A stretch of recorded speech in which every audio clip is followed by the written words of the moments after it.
All right, so what's up, guys? It's your boy Mr. Enchanted back with, I guess, a second video. So for the Azurite Sea expansion, I sort of wanted to make more videos about strategy, deck building, and just deck analysis, as this is something that I like to do.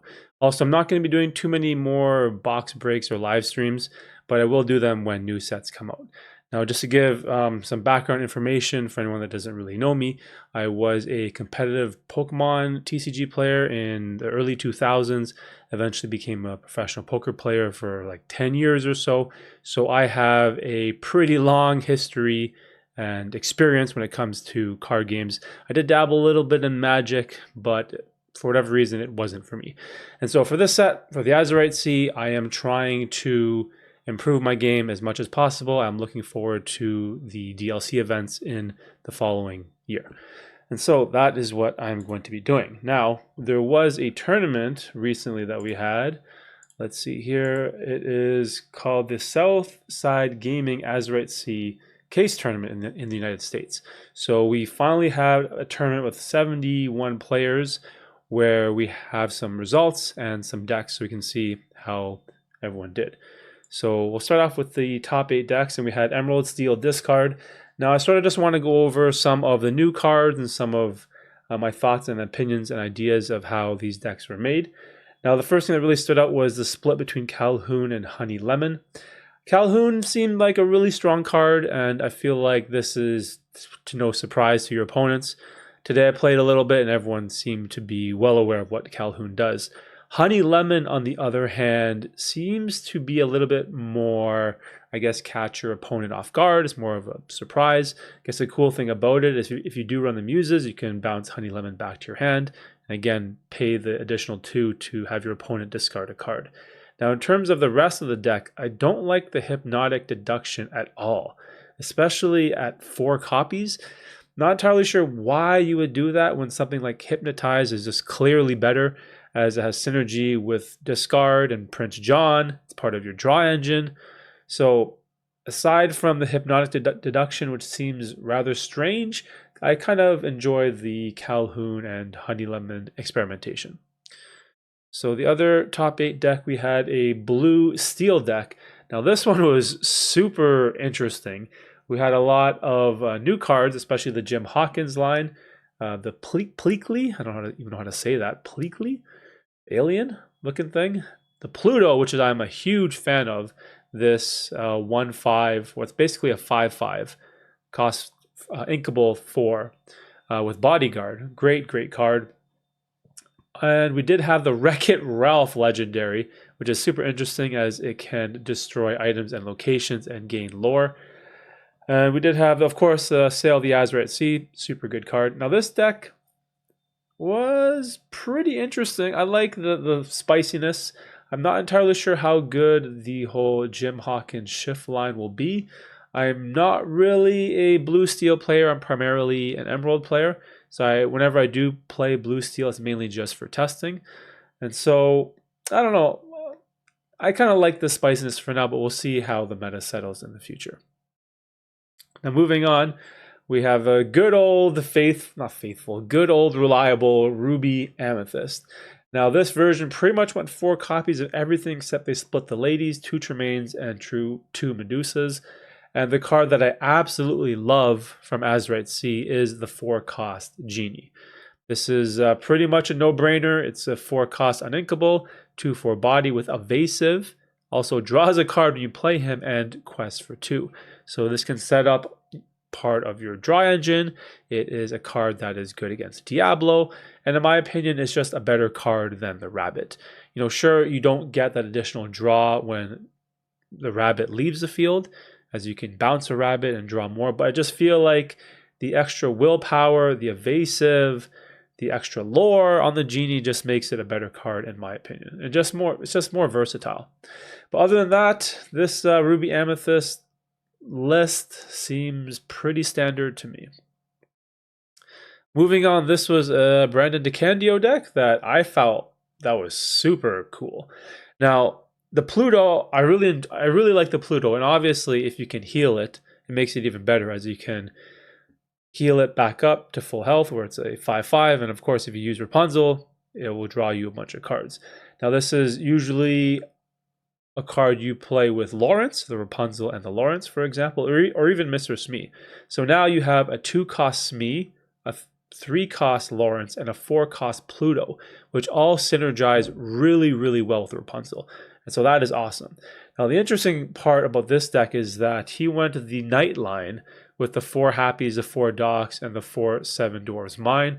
So for anyone that doesn't know, if you move one of these Knights to the Seven Dwarves Mine, you can ping something for 2 damage, i.e. a Diablo. And then we did have Zombie Lilo, which is that infinite value card, I guess you could say. I guess to supplement your 2 main draw engines when they run out, being the Dock and the Rapunzel. And then Lilo just can give you something to play, put a body on board when you run out of cards.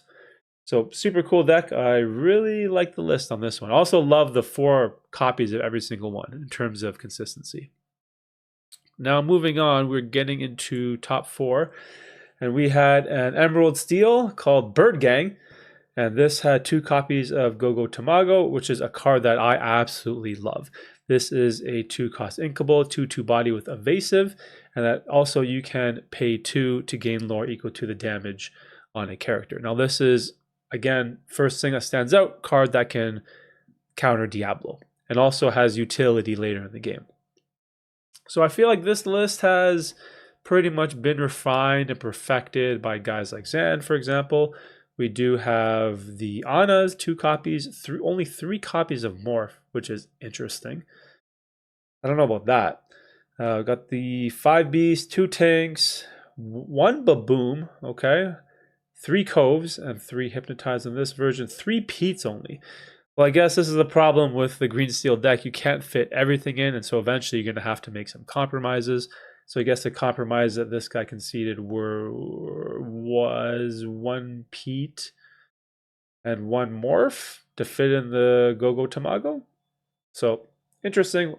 Way better list than the one we saw at the beginning, in my opinion. Moving on, we have a Ruby Amber aggro deck. This is another deck that utilizes the Lilo, which is super interesting. Oh, wow, I got both Lilos. You got the 1-cost Quest for 2 Lilo and the 4 copies of the Zombie Lilo with Piglet and Daisy, and even the 2-cost Simba, the Quest for 3. Wow, this is like super aggro. We got the Goofy to gain some lore for whenever he challenges. What else we got for lore? Anything else that stands out? No, just the usual. Oh, we got Vanellope, the 3/3 Rush, basically counters Diablo in the Cove. And then, oh, we got Just in Time. Wow, that's dope. You can play Simba and Maui on 3. Kita also. You can also play Rapunzel and Goofy earlier. Again, 4 copies of Brawl needed for Diablo. Unfortunately, this is something that you just have to do in the current meta. But interesting hyper aggro deck, I guess you could call it. Now moving into, this was the second place deck, good old Ruby Sapphire. So what did we add in this? Oh, we got the Maui, we got the Shark. We got 2 copies of the Shark.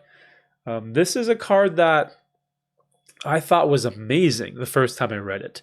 But then I realized it doesn't do anything when you play it. So it is a little bit slow. So I feel like if you're going to play the Shark Maui and you're playing red-blue, you probably want to run Vitalisphere. So you get the Vitalisphere out, you play the Maui on when you have 6 ink. That could be, turn 4 or 5, for example.